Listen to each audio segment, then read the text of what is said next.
Et finalement, on peut dire que la colonisation française a en quelque sorte pris la succession, la suite de ce système ottoman, si ce n'est que là, il s'est agi d'un système capitaliste au sens du 19e siècle du terme, qui a littéralement réalisé une opération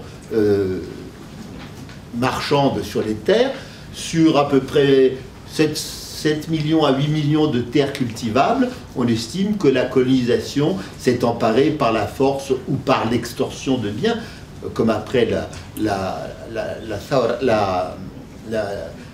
l'insurrection de Mokrani en 1871, il y a eu autour de 500 000 hectares environ. Mais au total, la colonisation française s'est emparée de 2 600 000 hectares, en quantité, mais pas en qualité, parce qu'en qualité, la colonisation française s'est emparée de ce qu'il y avait de mieux. La Mitidja, par exemple, a été entièrement, pratiquement colonisée. Et vous avez eu beaucoup de petits propriétaires algériens qui sont devenus la main-d'œuvre des nouveaux colons. Donc vous avez eu la colonisation. Et cette colonisation, elle a signifié aussi un blocage, donc sur le plan économique, hein, et qui a forcé, à partir de la guerre de 14, un nombre de plus en plus grand d'Algériens à aller chercher du travail en France. C'est la guerre de 14 qui fait vraiment le départ de cette émigration, et elle a créé aussi des blocages politiques, parce que il n'y a jamais eu, même s'il y avait des Français, et y compris des Français d'Algérie, qui voulaient donner les mêmes droits aux Algériens qu'aux Français. J'ai travaillé par exemple sur un petit colon qui s'appelait Victor Spielmann, qui était le fils d'un Alsacien qui avait eu 13 hectares de terre dans la région de Bel Abbès, et lui, il est devenu un des premier nationaliste algérien. C'est lui qui a écrit tous les textes en français de l'émir Khaled. L'émir Khaled connaissait parfaitement le français, mais il a dit, bon, moi j'écris en arabe, et Spielmann, qui était alsacien, écrivait en français, et pas en allemand. Bien. Alors, vous avez eu donc des blocages. Par exemple, la guerre de 14, on a imposé la conscription en février 1912, avec cette espèce d'espoir, ceux qui iront à l'armée auront des droits. On sait bien que l'armée, faire le service militaire, c'est avoir des droits de citoyen. Eh bien, le résultat, ça a été la loi Jonard de 1919, qui a été d'un ridicule achevé, tellement les droits qu'elle donnait étaient limités à quelques petites fractions. Bon, quelqu'un que j'ai rencontré à 3 reprises, un certain Ferhat Abbas, vous avez peut-être entendu parler, m'a dit que lui, il était un produit de l'école française, et que même avec son père, qui était garde champêtre, qui avait eu le certificat d'études français en 1890, il parlait souvent français. Ça ne s'invente pas, c'est Abbas qui me l'a dit. Bon, et Abbas m'a dit, si la colonisation n'avait pas été ce système d'oppression, moi je serais devenu français, ça ne m'aurait pas posé de problème. Et lorsqu'il a été interrogé par la commission du suffrage universel en 1931, Abbas a dit aux enquêteurs, mais arrêtez, si vous voulez que nous soyons français, faites de nous des Français, donnez-nous les mêmes droits qu'aux Français. Ça a abouti au fait que le politique ne s'est pas imposé en Algérie. Il n'y a pas eu d'issue politique. Résultat, quand il n'y a pas d'issue politique, qu'est-ce qui se passe? Eh bien, on en arrive aux armes. Et c'est ce qui s'est passé. Les 22 et les 9 chefs historiques de 1954, c'était des gens qui voulaient reprendre la suprématie sur l'Algérie, parce que c'était pour les 2 tiers d'entre eux à peu près des gens qui étaient issus d'une petite élite rurale, pas toujours petite. Aït Ahmed par exemple, c'était pas une petite élite, hein, c'était un grand notable maraboutique de Kabyle. Moi j'ai passé un semestre et demi en Égypte, et là j'ai rencontré un journaliste égyptien qui m'a dit « Celui qui parlait le meilleur arabe, c'était un Kabyle. » Alors moi, quand j'ai dit ça une fois dans une conférence en Algérie, ça ne m'a pas porté bonheur. Bien. Eh bien, le résultat, c'est qu'en effet, ces petits notables ont voulu reprendre la main sur un terroir. Sur les 9 chefs historiques, il y avait un seul citadin.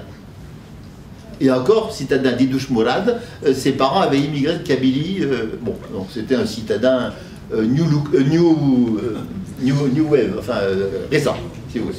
Donc, c'est pour ça qu'on en est arrivé au Front de Libération Nationale.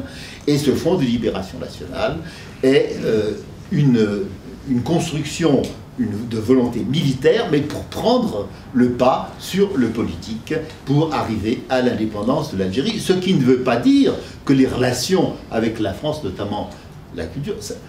moi, je peux vous dire, j'ai travaillé pendant 9 ans sur des documents du FLN, 85% sont en français. Alors, en arabe, si vous en avez quelques-uns dans le sud et dans l'Aurès. Dans l'Aurès, où les gens sont berbères, mais où ils écrivent en arabe. Donc, ça ne veut pas dire qu'il n'y ait pas de lien. Les liens, ils existent, je pense qu'ils existent toujours, mais il n'était pas admissible et imaginable pour un historien qu'on ne passe pas, vu le système colonial, par l'indépendance. Et le reste, ma foi, ça fait partie de quelque chose que je ne traiterai pas ici parce que je n'ai pas le temps.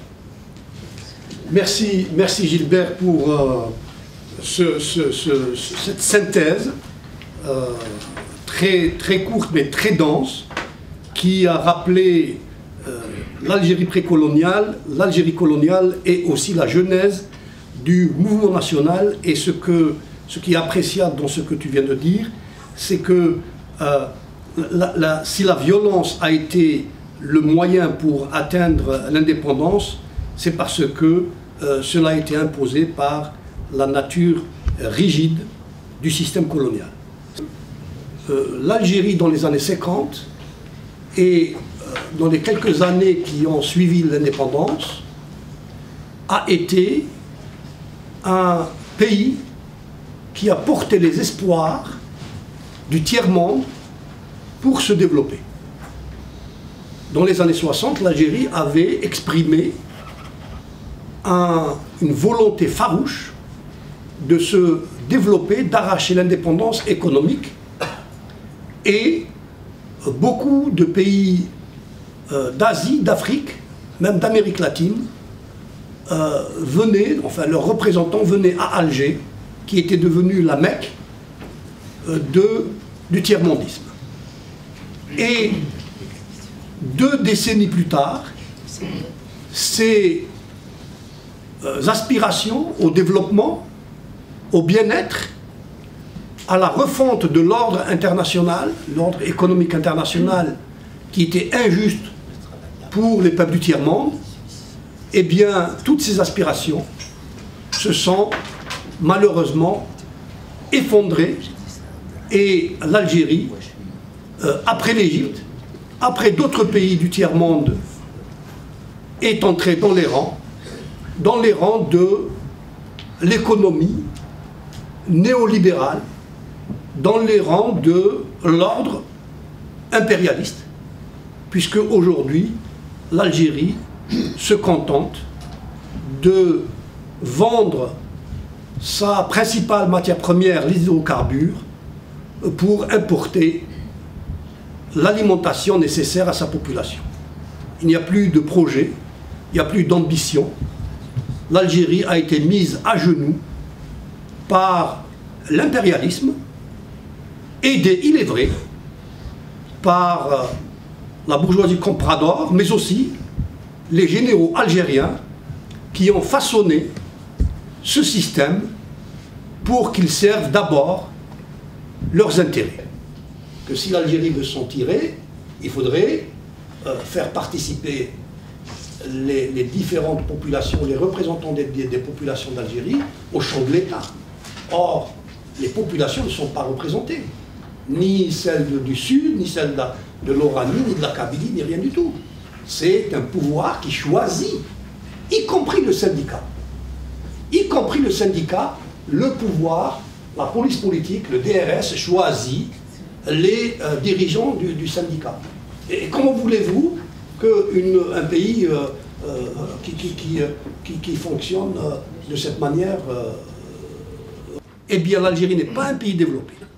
L'Algérie est un pays de gaspillage et non pas de production. Pourquoi? Parce que il aurait fallu faire les transformations politiques, les transformations culturelles.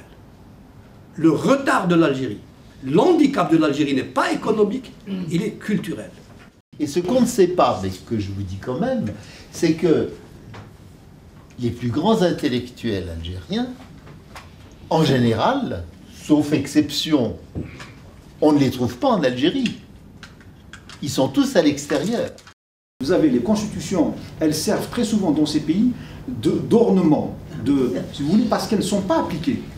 Et quand elles gèlent le président pour se porter candidat, on les modifie, c'est en l'écriture un petit peu, mais le droit public d'une façon générale, il comporte des plages entières d'ineffectivité.